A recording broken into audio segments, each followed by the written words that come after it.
அதைதான் R we Udhayakumar அவர்கள் காதலித்து பார்த்தால்தான் காதலை புரிந்து கொள்ள முடியும் என்று சொன்னார். பாடம் எடுத்து புரிந்து கொள்ள முடியாது. அறிவியலை பாடம் எடுத்து சொல்லித்தர முடியும், கணக்கை பாடம் எடுத்து சொல்லித்தர முடியும். அதற்கெல்லாம் ஆசிரியர்கள் உண்டு. காதலுக்கு ஆசிரியர்கள் கிடையாது. அது இயல்பான உணர்வு. அப்படி சொல்லித்தரவும் முடியாது.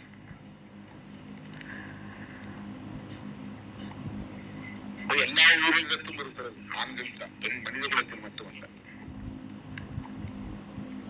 உயிரினங்களுக்கு இருக்கிற ஒரு பொதுவான உணர்வு, அது உலகம் தழுவிய ஒரு பொது உணர்வு.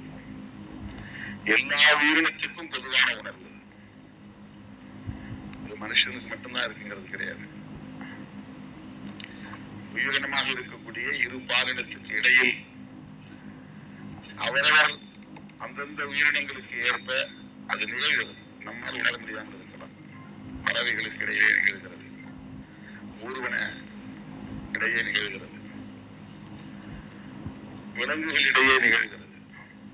மனிதனால் அது உணர முடியாது. மனிதர்களுக்கிடையே இருக்கிறது.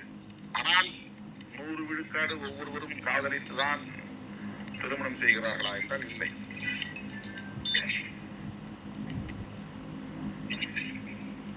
ஒரு கிராமத்துல ஒரு வயதுத்த இளம் ஆண்கள் அல்லது இளம் பெண்கள், ஒரு 20 ஆண்கள் அல்லது 20 பெண்கள் இருக்கிறார்கள் என்று சொன்னால்,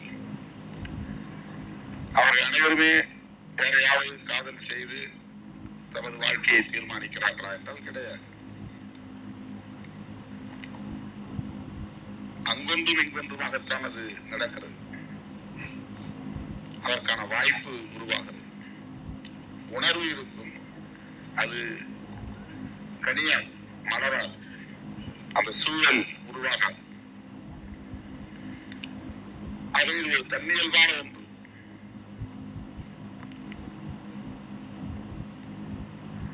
அதனை ஏதோ திட்டமிட்டு யாரோ சொல்லி டிஷர்ட் போட்டால், ஜீன்ஸ் போட்டால், கூலிங் கிளாஸ் போட்டால் பெண்கள் மயங்கி விடுவார்கள்.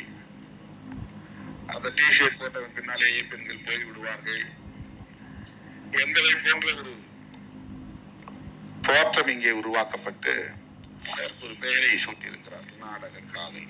அப்படி ஒன்று இருக்கவே முடியாது. காதல் காதல் தான், அவ்வளவுதான். இன்னொன்று அப்படி ஒன்று இல்லை, அப்படி ஒன்று இருக்க முடியாது.